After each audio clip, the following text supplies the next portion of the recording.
Editing in here right off the bat. If you're a more experienced player coming for that one advanced tip that I mentioned in the title, jump to 5424. Alright, welcome back everyone. Today we're going to be trying to do a priest guide. I messed with my audio a bit, so hopefully it's better than the Valkyrie video. I'm sure it will be. Um, so I want to try to get the healers and the tanks done as soon as possible before I do the rest of the DPS, considering there's always a shortage of tanks and healers, let alone good ones. So I'm going to be trying to do the support classes soon compared to the rest of the DPS. But it is probably going to be a little bit longer before I do like Mystic, Lancer, and Brawler, because I don't play those as much. So I'm going to have to like be pulling some information. I'm going to have to talk to a bunch of people and like, collect everything before I hand it to y'all. So, but anyway, so this is my priest. I am not a healer main, but I do play my priest quite a lot. I can do mid-tier shit on it, like AAH and Ruinous Manor Hard. I could probably do Skynest on it if I tried, but I haven't tried learning it on my priest, and I would not even harbor the thought of going into Rampaging RK9 with this character. So, but with that being said, when it comes to the class itself, I know how to do a couple tricks, and I know how to do some stuff that I really don't see other healers doing. So I'm hoping to bring some stuff to light today. And so, yeah. So I'm going to try to mimic kind of how we went last time. So we're going to start with build. Now, priests are very flexible when it comes to building them. Aside from running full crit, there's almost no possible way to build a priest wrong, like actually wrong, unless you build full power. So the reason you build full crit is because your heals can crit. You can crit on your heals, and it heals people for a larger chunk of HP at a single time. Um, so all of these are crit. I don't know why I have. Oh, never mind. I know why I have pumped etchings. So I have pumped etchings because I like to meme around. And one time I thought I was a DPS priest. Um, so yeah. Could probably put. Okay, so for like etchings that you should have on, um, I would probably look towards the etchings that like increase your healing rather than adding on more crit. I feel like if you build full crit and everything, you kind of have enough. So etching wise, on jewelry, I would either go with additional crit or the etchings that increase your healing skills. Those are both going to be viable options for jewelry. The the brooch is the brooch. As far as the rolls on it, I'm running like increased HP. And again, this is where priest can be flexible. You can run the increased endurance, or you can run extra crit factor. Personally, I ran extra HP. There's a lot of different things you can do with priest, and you're not gonna be wrong. So as long as you're running like crit, endurance, or HP, you're gonna be good to go. Um, Currently, I have the Missile Circlet just because I'm lazy. The Transcendent Circlet's probably going to be the better option, considering you don't DPS on Priest, and you can have that extra stat roll for some extra crit or whatever. But I'm just lazy and have the Missile Circlet. So my recommendation for people watching is go for the improved Transcendent Circlet instead of the Missile Circlet, and since that's the in-game circlet, in the meantime, just run the regular circlet instead of Missile Circlet. That way you get to keep that stat roll, and you can run crit factor or whatever. Energetic Bahar Mask to decrease my cooldown. I also have one that has some decent crit on it. So if you're at a higher level, if you're closer to end game and you are able to farm these masks, try to get an energetic that has a bunch of crit and or endurance. Um, so yeah. Then the bracelet, it's just crit factor. Alright, armor. Personally, the top roll that I run is decreased cooldown of Kaya's shield by 10%. So, you know, that way you can get the shield off of cooldown faster. I know some priests like to really jack up their heals where they heal for a whole lot every time they cast a heal. Um, I don't really, if I manage my skills correctly, I don't have trouble like healing people. So I don't like to do that. I like to build my priest kind of tanky. So like all the other places that I could put extra healing on are taken up. So this one, changing this one top roll wouldn't do too much for me anyway. So again, that's kind of why I run with the shield. I like having the shield on a shorter cooldown. That way I can use it more often and protect people more often. And the rest of the rolls are kind of your standard rolls. You can see them right there. Pause the video if you need to when this goes on YouTube. The etching, you run the grounded etching, which increases the endurance just to make you extra tanky. And yeah. Now, with the addition of the new tier 4 combat etchings, technically you could put crit factor on your armor, but that's not going to be worth it for priest. There's really no point. You want to have some survivability, so I'm not even going to recommend running the crit factor etchings. You just need to run the grounded endurance etchings on your armor. Gloves, rocking the energetic for the decreased cooldown. That's very important on priest. As far as the rolls, nothing special. You know, it's just gloves. Boots, same thing, just their regular rolls, and again you can see the grounded endurance etching there. The belt, once again, I'm running increased HP rolls on the belt. You could run crit factor or endurance as well, and those would also be viable options. Me personally, I'm just running increased HP. Innerwear, I have a crit factor innerwear as well as an endurance one. Currently, I'm wearing the endurance one because I like to be tanky. That's how I like my priest. Because you can see my green crystals are also endurance green crystals. There are also green crystals for increasing your crit, as well as attack speed, movement speed, and increase your healing. All of those are going to be viable. Just me personally, I like to be tanky priest, and I have endurance green crystals because I like to eat stuff. Um, but any of those options are going to be viable. So once again, like I said, priest is very flexible in their build. And so we get to the staff. We are running double cooldown rolls. The increased damage roll is just there because there's like literally nothing else to pick, and I just kind of chose it.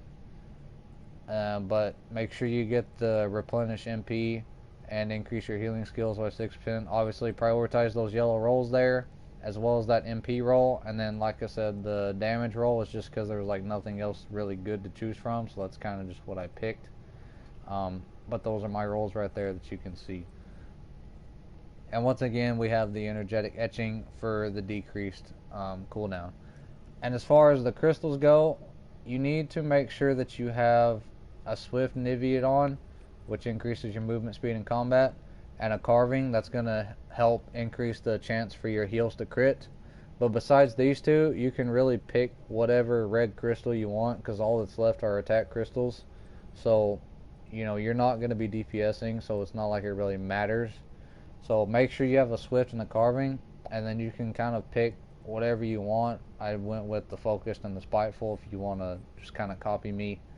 So those are your crystals. Obviously blue crystals are always 4 hardies. I think that's pretty much it on the build. So skill glyphs. And again, I'm going to be so for skill glyphs on priest, I'm going to go more in depth because there's some things that the skill descriptions don't tell you, as well as it's not like you're necessarily have a rotation to learn on priest. So, you know, there's not as much to talk about in that department, so I have more time to go in depth here. So that's what I'm going to do. So Divine Radiance is the priest's auto attack. You want to make sure you have this glyph right here, one of the most important glyphs. It decreases the boss's endurance by 10% for 12 seconds. This is absolutely crucial for DPS. Like, This is one of those, this is like a basic. There's no reason for you not to have this up. So, good priests, now like, you know, if you're learning, then just do your best to keep this debuff up. So basically, as a priest, you know what, I'll save that for later. So for now, just for the sake of glyphs, um, make sure you have this decrease endurance for your divine radiance. It's very, very, very important. This one's straightforward. It just kind of, it tells you what it does. The only reason you use it is to do the debuff. So next we have the Blessing of Shakan skill. This is your party buff that you provide. I run the increased combat movement speed on it. This only works for you as the healer. This does not. This buff right here does not apply. This glyph buff does not apply to the rest of the group. So keep that in mind. But as far as like what's actually in the skill description, that's what you're giving to the rest of your party, and you need to make sure that they always have it before the fight starts. I know a lot of wrong button. A lot of healers like to run this glyph here, which adds 73 HP regeneration every 2 seconds for 15 minutes. This is not significant enough to really make a difference in combat, and it's best to save these glyph points to put elsewhere. Like, there's better places to put these glyph points, so that's why you really don't need to run or want to run this glyph. These points can be better used elsewhere. This buff is not going to be significant enough to make any major change in a combat scenario. Arise. Currently I have increased effect duration. I could probably put these somewhere else, but I have my reasons for leaving it here.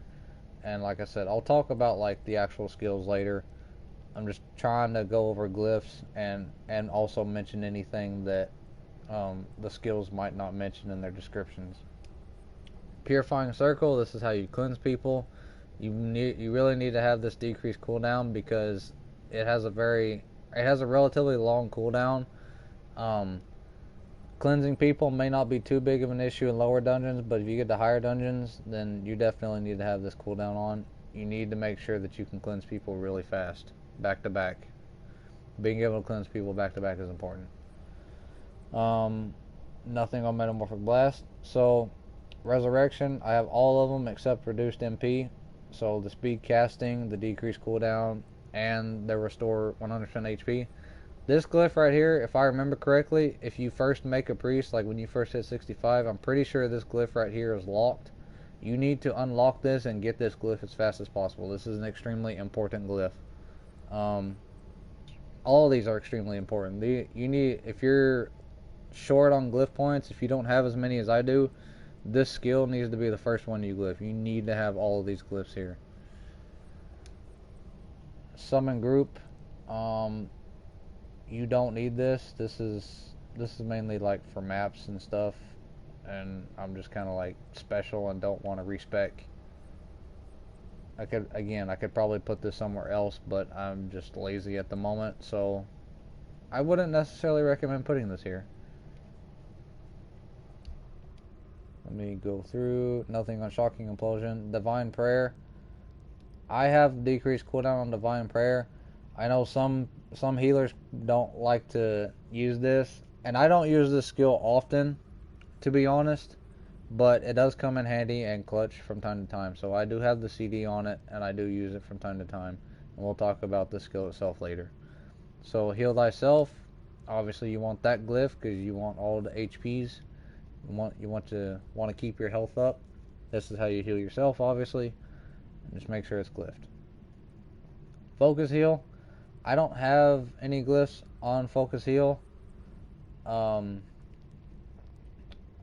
far as like relocating this glyph point and what was the other one, Arise. This one's not too terribly. The glyph on this one's not too terribly important at the moment. I'll explain about it later, but if you want to relocate this glyph point and these glyph points here, then you could spec into where's that? You could spec into this glyph here, increase HP recovery on Focus Heal. That's where I would put those extra glyph points. Kai's shield, decrease cooldown for sure. And ideally, this endurance one, you don't have to have this one. Technically, you don't have to have this. So, prioritize this glyph here. And then, personally, I like to run these because I have extra glyph points. So, personally, I'm running all the glyphs on Kai's shield. It just makes it that much better, in my opinion. So, yeah. Fire escape, I don't have fire escape glyphed. This is probably another place you could put those points if you don't want to put them on focus heal. Relocating those ones that I have poorly placed, this is also a spot I would consider speccing into if you have extra glyph points. Mana charge, I have decreased cooldown and increased MP replenishment. If you are running with good players, these glyphs are crucial. If you're constantly pugging and running with not so good players, then you probably don't even use this skill at all. But good healers have these glyphs, I promise. Good healers use this skill. You need to have these. Speed casting doesn't do anything. This is from like pre-Apex. If you're a newer player probably watching this, then you're probably not even know what that means. So don't worry about this glyph. Just make sure you have these two. I don't have anything on Plague. You don't need it. Guardian Sanctuary, I don't have it glyphed. You could, if you want to, you can glyph the cooldown on this. I just don't have it personally, but this is also a good spot to put extra glyph points if you have extras. Didn't glyph that. Restorative Burst, I run the increased HP recovery and the decreased cooldown. I don't run the MP because if I manage my mana charge correctly, then I don't need to use this glyph here. And obviously that right there is kind of pointless. Energy stars, personally I run increase. This is increased power and attack speed by an additional 20%. Some healers like to do this right here, the increased effect duration. If you're new and you have the extra glyph points, you can run this until you get good at keeping your buff up time. But if you're a good healer or you become good, then you don't need to run this. You can keep energy stars up even when things get kind of panicky. So I don't run this. If you're new, you can think about it if you have extra glyph points, but I'm not really going to recommend this. You don't need it if you know what you're doing. Healing Immersion, I don't have Healing Immersion glyphed. I glyphed for the CD on Grace of Resurrection. This one is one of the higher ranking ones. I'd make sure you have this. This is an important glyph. I don't have that glyph. Nope. And that's pretty much it. Okay. So those are my glyphs. So now the first thing I'm going to do is talk about the skills that don't necessarily do what they say they do. And the biggest culprit is going to be Plague of Exhaustion. So, as you can see, it says call up a plague that immediately removes all beneficial effects and inflicts damage, yada yada yada yada. So most healers, most priests, when they're new, they mistake this skill as the standard debuff. And I see a lot of arguments happen where experienced players get mad at new healers and tell them to debuff, and the new healers think they are because they're using this skill, but in reality they're not. When somebody says you need to debuff the boss, they're talking about your standard debuff, which is going to be coming from Divine Radiance. This endurance debuff here, this is what they're talking about. This is your standard boss debuff that needs to be always up if possible. What Plague actually does is there are certain bosses, there's not a whole lot, but there are certain bosses in the game that have very special mechanics, and it's part of the mechanic that the healer has to cast this skill at a specific time to stop the boss from wiping the party. It's usually any boss that has a mechanic that requires the healer to use this, it's usually a wipe mechanic. Like if you fail to do this, your group is either going to get wiped or get very close to being wiped. It's not a good day if the healer fucks this up. So this skill is only for very specific scenarios, which is why I didn't glyph the decreased cooldown, because using it appropriately, there's never a need to spam it. There's never a CD issue for it. And knowing when to use it is going to be more of like learning a dungeon aspect. It's not an aspect of you learning the class, it's more of learning the dungeon.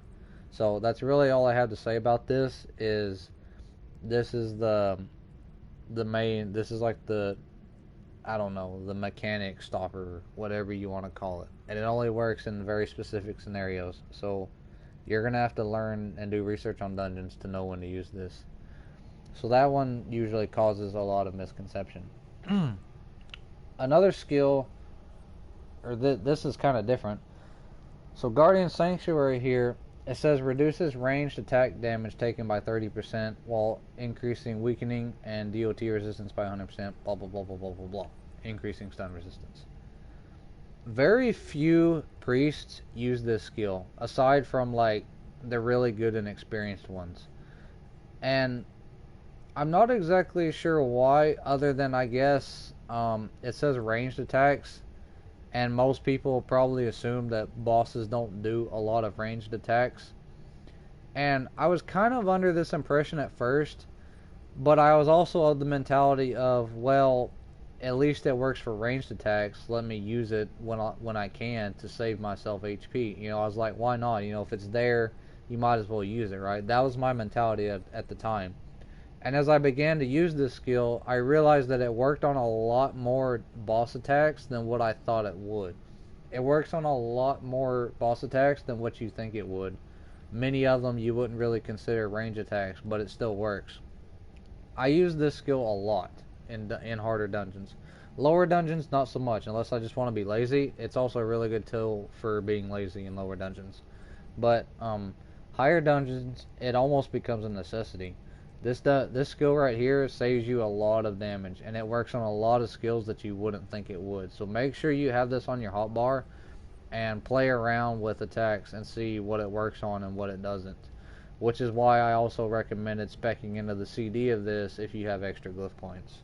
So there's not a lot of healers I see that use this skill. I think most of these do kind of what they say. Edict, we'll talk about Edict in a minute. Divine Charge, nearby group members. Okay, so this right here, I remember when Apex first happened, a lot of healers would argue about this. They got too caught up in the numbers and would argue that like different levels were like better than the others, and some people thought that Divine Charge, charging it all the way, was not as good as leaving it like uncharged. That is not the case. Don't let these numbers confuse you. It's just kind of like giving you the statistics, but all in all, the math is correct, and fully charging Divine Charge is going to give the best buff possible to your group. Now, what Divine Charge doesn't tell you, and again, this is still in skill descriptions, this is not like rotations yet. What Divine Charge does not tell you is, in order for a group member to get the buff, you have to tag them and heal them like once with this thing. Now they can be full health, but they have to like get ticked, because you see, and I'll use it again in a second, but you see how the skill like pulses, and if you use this skill before, you'll know. I don't know if anybody's watching this brand new, but every time it ticks and it flashes like that, it's casting a small heal. So you have to catch everybody with at least one tick of it in order for them to actually get the buff. Because what some healers do is, when I drop this, you see how it drops a bigger circle? Like that. That circle is significantly bigger than when I'm holding it, right?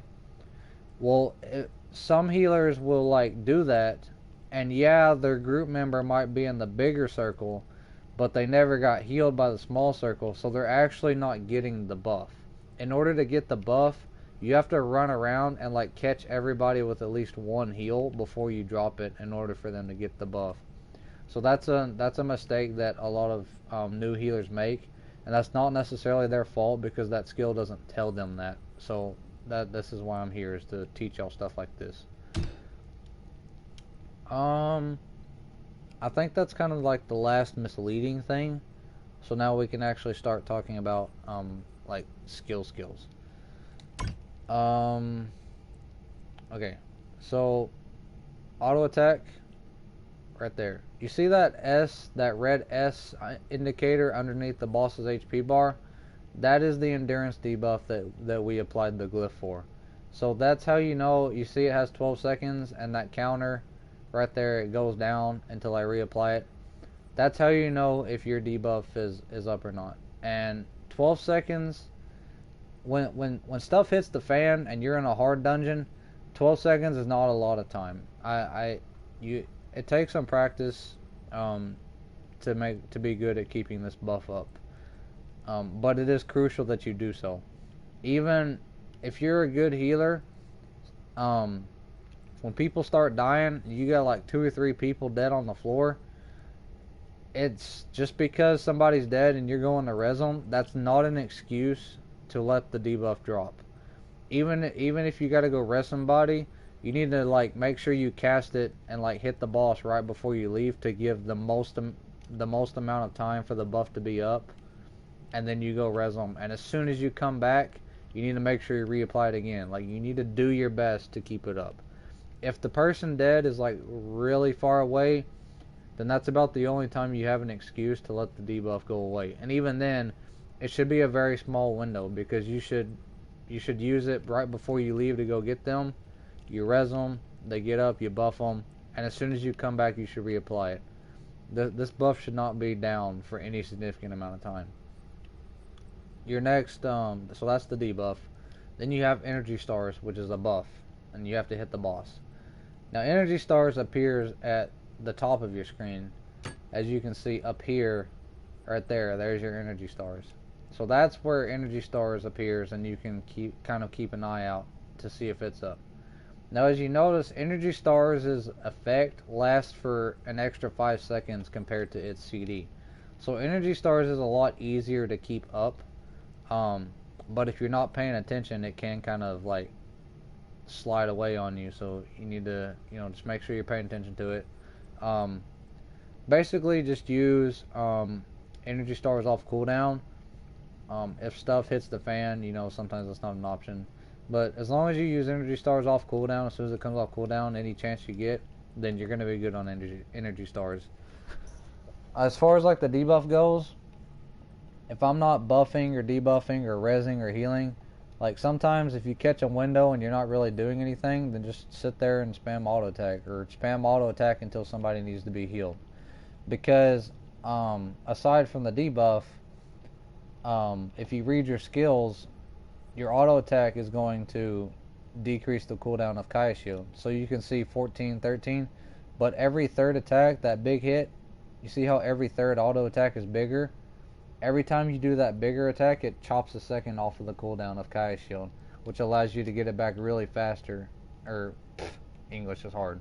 It lets you get it back way faster, and having more shields is good.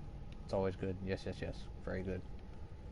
So yeah, spamming your auto attack like that chops time off of your Kaya Shield, which allows you to get it back faster. Maybe you fat fingered the shield, or maybe you decided to use it to protect somebody from a not so painful attack, and then a very painful attack is coming up soon, and you weren't really paying attention to the skill cycle of the boss. Then you can kind of like panic spam and try to get it back really quick like this, which I have had to do in the past. Let's see what to do next. So you can see my Guardian Sanctuary. There's my damage reduction. You see that little icon, and nothing special. So Edict. Edict should only be used when the boss is enraged. If the tank knows what they're doing, that means you're going to use it almost as soon as the fight starts. So basically, when the fight starts, you're going to run in, apply the endurance debuff, immediately cast energy stars. You will use Edict, which I've already used it. And then what I usually do after Edict is I immediately apply Kaya's. And the reason for this is because Edict, a lot of people don't know this, but in the skill description of Edict, if somebody gets knocked down by a boss attack, like they get knocked over onto the ground, they lose Edict's effects. So Kaya's shield helps protect people from being knocked down. You know, and sometimes people still get knocked down because, you know, all they got to do is get hit a few times and the shield's gone. But it's a little extra help to try and make sure that they get all the buffs that they need, because, you know, you're the healer, you're here to support everyone else. So as soon as I pop Edict, I will pop Kaya's shield, and then I have to wait for Edict to come back to kind of show you this. But reading Edict, you know, Edict allows, if you read it correctly, and reading Edict can be kind of complicated. So when you use Edict, it turns your metamorphic blast, like this attack right here. You see how it turns that into a heal, but then you also can't use like some of your other heals, like healing immersion and your circle. All you have to do, if you hit Edict again like that, and you take it off cooldown, and you see how I get all my heals back. A lot of new healers don't do that because they think that by taking Edict off prematurely like that will remove the debuff, but that's not, or remove the buff, but that's not the case. As soon as you pop Edict, I pop Kaya's shield because there's a 3-second window before you can deactivate it. So I pop Kaya's shield, maybe do an auto attack in there, and then by that time I can deactivate it. I deactivate Edict immediately as soon as I can. And the reason for that is because, one, your group still has the buff. You don't have the buff, but they do, and they're the ones that need it. And on top of that, by canceling it immediately, it puts it on cooldown faster. Edict lasts for like 30 seconds, so if you leave it up the whole time, then Edict doesn't start its cooldown cycle until after that 30 seconds. Whereas deactivating it immediately allows Edict to start its cooldown significantly earlier. That way you can have it back sooner. You can have it back for the next enrage. Because like I said, Edict should only be used every enrage. Now, if you get a high level, you start getting really good gear on Priest, and you get a really, really low cooldown. There are some really geared priests I know of that basically have Edict up the whole time. Like, the Edict, like their cooldown Edict is like 30 seconds or less. So like, Edict is permanently up for their group. It's really powerful. But for lower gear people like me, I'm base frax without HO jewelry. So I'm kind of like the reasonable-ish area. So for me, if I do everything correctly and I take Edict off cooldown, then I have it back every enrage. So continuing on the talk of Edict, if you read your skill descriptions, Zenobia's Vortex, your little tornado here, like that takes 2 seconds off of Edict every time you use it. So when I'm in a fight, I will, make sure my debuffs are applied, make sure my buffs are up, I give them the charge, and if everything's on cooldown and nobody like needs to be cleansed or healed, I'm using the tornado off the CD. I'm sitting here spamming auto attack, and I make sure I use the tornado off the CD. That way, it takes those 2 seconds off of Edict, and I get it back faster to make sure that I have it back for the next enrage. Usually, what I do is I cast the tornado and the little booger heal back to back immediately like that. And the reason for this is because this little heal right here, it doesn't heal for a lot. It's only like 28k. But if you read your skill descriptions, it applies a damage reduction shield. So by spamming it, it helps the tank like not take too much damage. I mean, obviously they're supposed to be blocking or whatever, but it just helps, right? You're here to offer any help that you can as a healer. So by spamming this little heal, with the tornado, since they both have about the same cooldown. You know, it just gives that little extra window where people have a little bit of extra damage reduction. You know, every bit helps. It's nice. It's nice when a healer knows what they're doing. So I know I'm still kind of like talking about Edict and stuff, so try to take it from the top again. So starting a fight, you make sure everybody's buffed. The tank pulls first. You apply your basic debuff. Edict. Charge, make sure you touch everybody, that way they get the buff. Then you apply Edict. Shield, little debuff. Deactivate Edict immediately. Spam your tornado, that way you can get the CD lower. And then you kind of go from there, play it by ear. Make sure you reapply Edict or energy stars off cooldown. Make sure you keep the debuff up. Use the charge skill. You know, you just kind of, there's a lot of things there's a lot of things on healer that you use off of cooldown as long as nothing else is happening. Obviously in a real dungeon, people are going to get hit. They need to be healed. They need to be cleansed. You know, so obviously you want to keep people alive and do that stuff as it happens.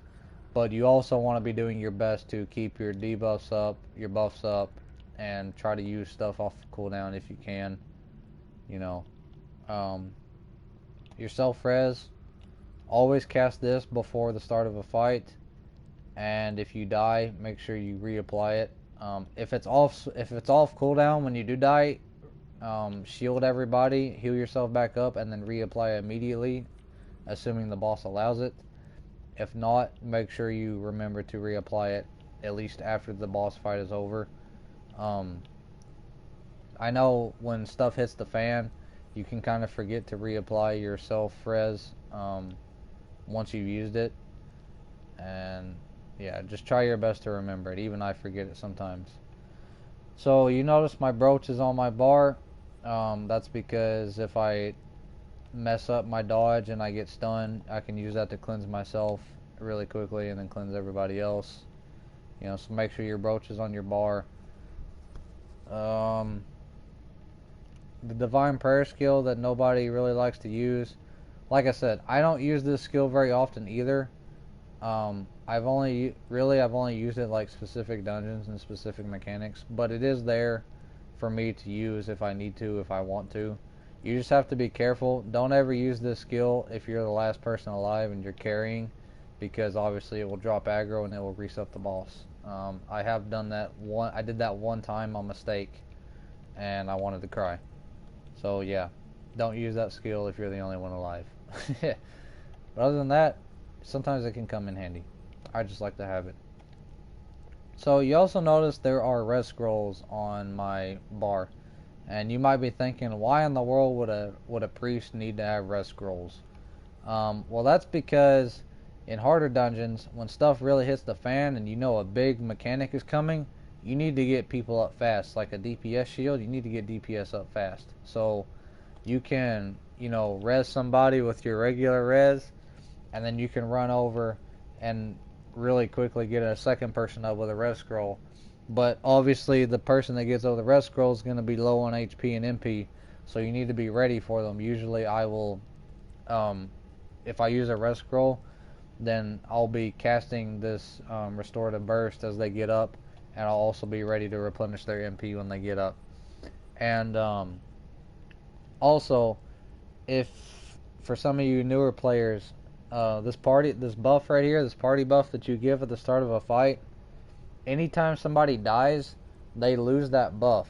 So anytime you res somebody, you need to kind of like stick around them once they get up and reapply the buff. You need to give them the buff again once you res them, because they won't have it. That's another mistake that newer healers make. You can see I have Noctinium infusions on my bar. The main reason is because one of the Noctinium effects is it increases the casting speed of your res. That's the main reason I run it. Plus, like, you know, other skills have other Noctinium effects. That's for you to read, like that one right there. These are for you to read, but my healer is one of the few classes that I really make sure I have Noctiniums on. Or, let me rephrase that.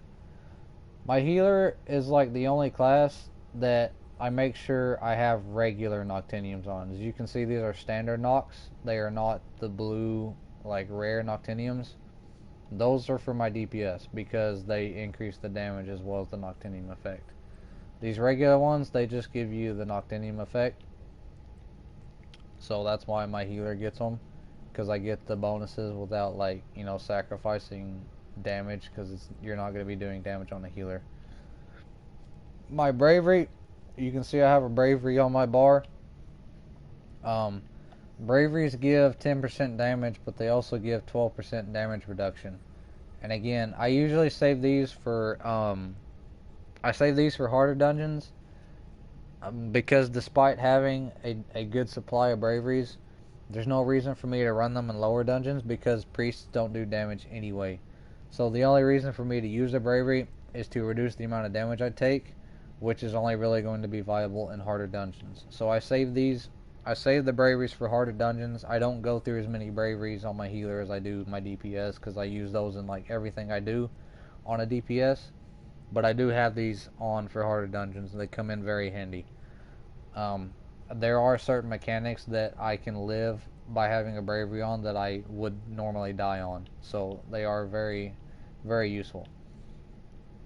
I also have that drink there, the Sky Lotus drink. That is for a dungeon that's no longer in the game, so I'm not really going to go into too much detail in it, other than the fact that this drink gives you the effect of not being able to get knocked down for like 15 seconds, which is also why you have a rise.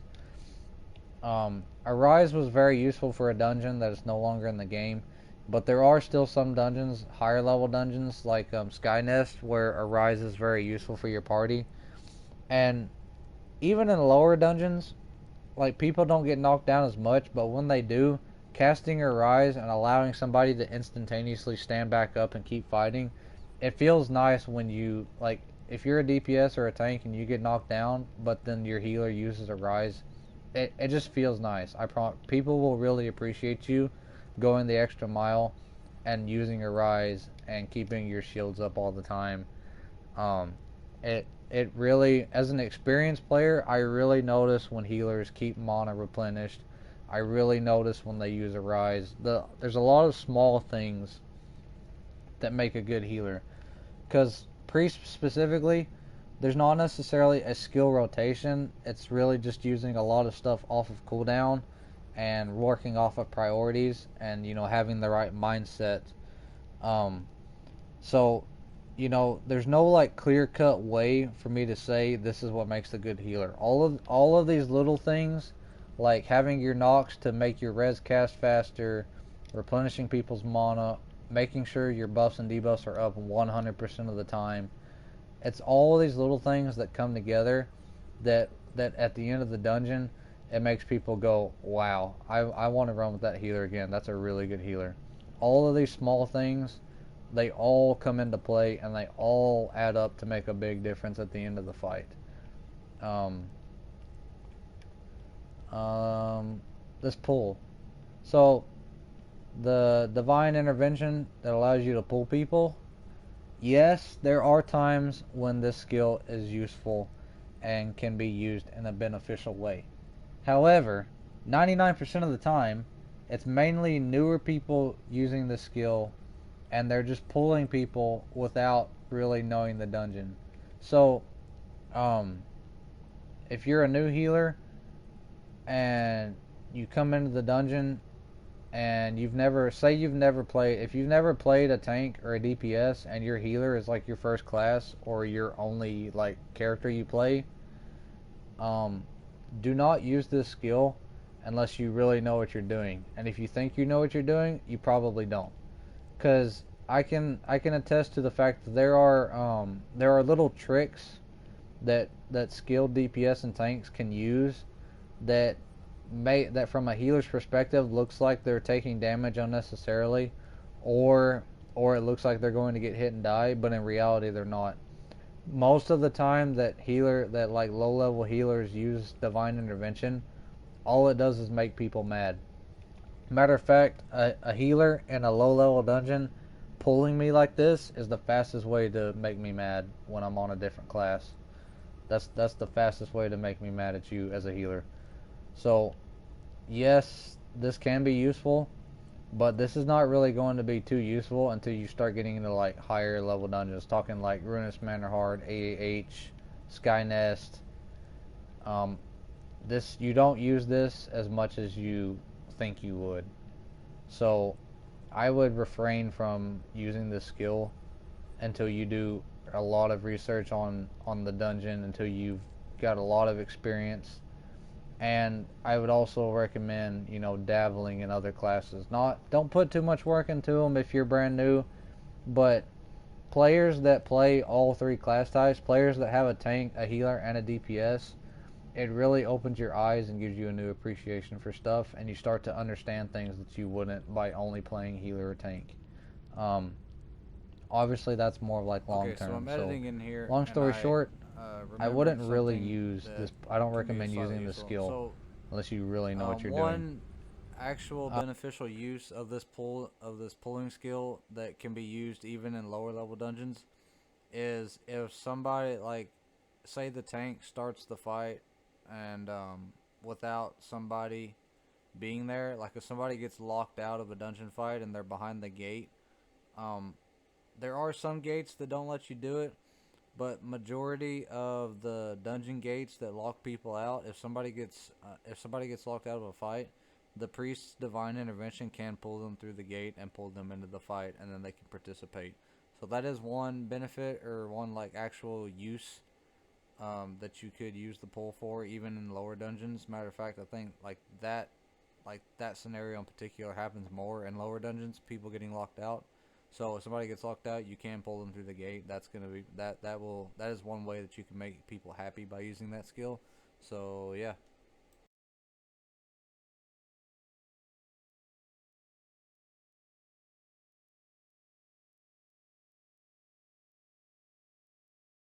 Trying to think of.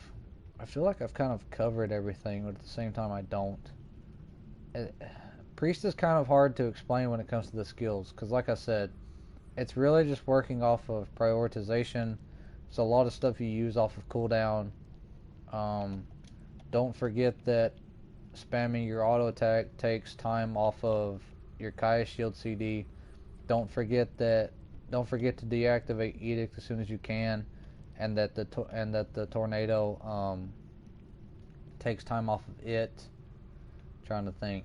Don't forget that plague only works in certain situations. Arise is useful. I think I've kind of covered everything. I might think of something later and I might edit it in. But for now, stigmas. Okay. So my bad. Should have done this at the start. I'm running full soul stigmas because healers don't do damage. There's Now some people could argue, you could argue that you might want a defensive stigma to, give you some extra endurance or something, but no, it's not worth it. Priest should be running full soul. Maybe you could run defense or attack on the newer stigmas they added, these ones on the top three.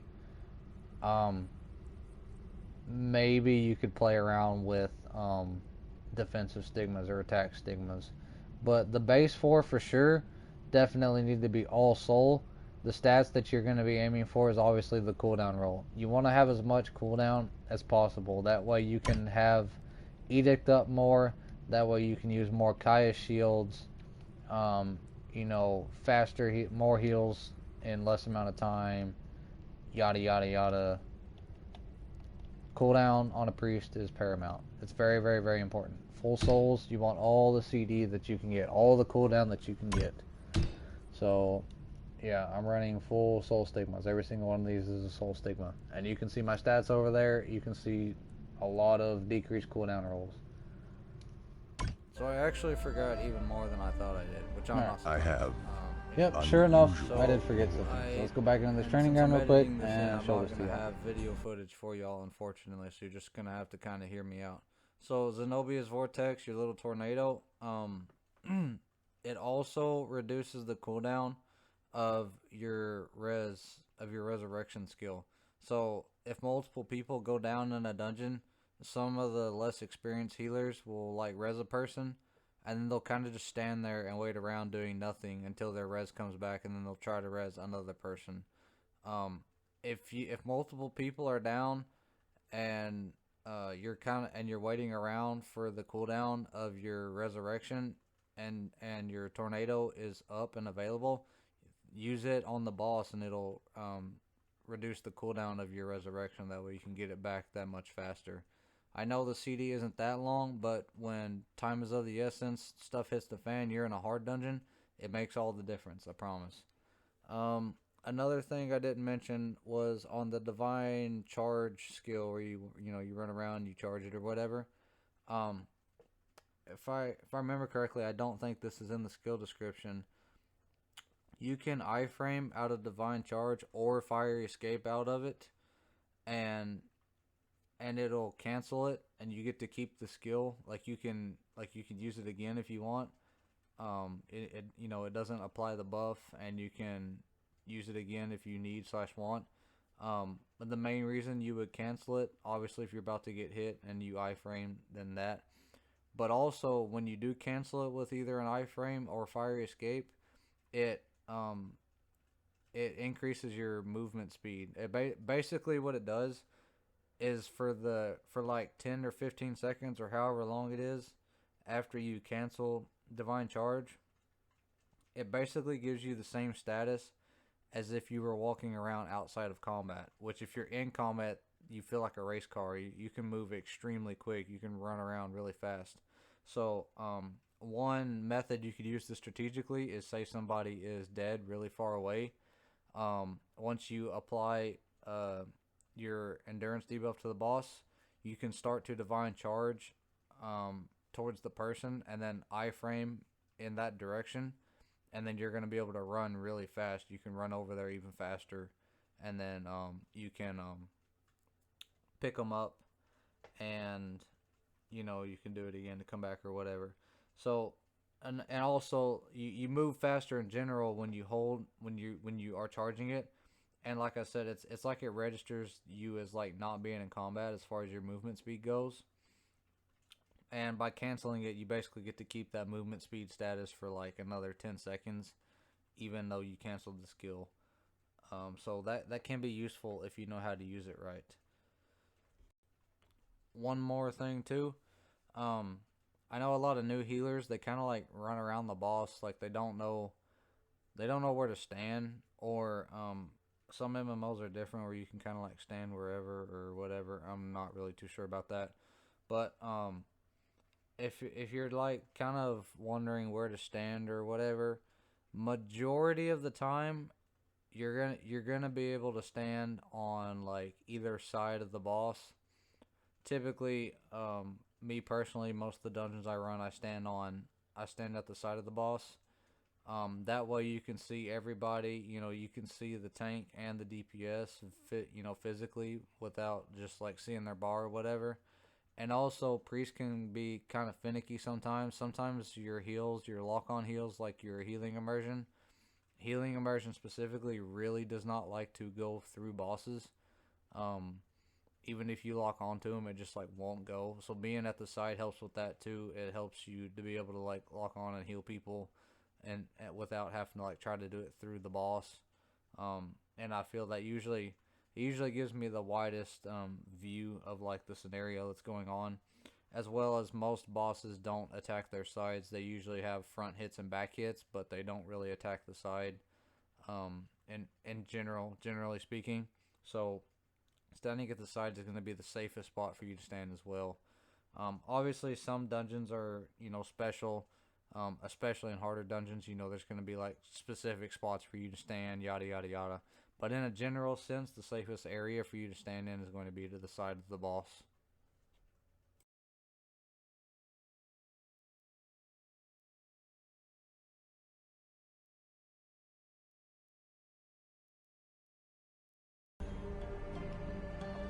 So the main use of this is going to be in Anthros Abyss Hard for some of you slightly more experienced healers. Um, but it could be used in other dungeons as well. It's just there's one, obviously, the orb mechanic in Anthros Abyss Hard is going to be the main area that you use this. But I'm going to show it to y'all because there's like almost nobody that knows about this. So most healers, when they and this is even experienced healers, there's a lot of experienced healers that don't even know about this. So most healers, when they need to like do damage mitigation to help protect people from a mechanic, all they do is they will Kaya's and they will use a booger. Most of them don't even use a booger, and they usually don't time it either. So what I'm going to show y'all is the what I call the damage mitigation combo, and there's very, very, very few priests that know about this combo. So what you do first is the first one you're going to do is Kaya's Shield. The reason for this is because Kaya's Shield lasts the longest out of all the skills that you use. The protection from it and the buff from it is the longest lasting. So that's where you're going to use it first. So first thing you're going to do is cast Kaya's Shield. Second thing you're going to cast is going to be the Restorative Burst. Because if you read the skill description closely, you'll know that Restorative Burst actually gives you some damage reduction. Right there. That is from Restorative Burst. So I'm going to cast it again. Walk into it.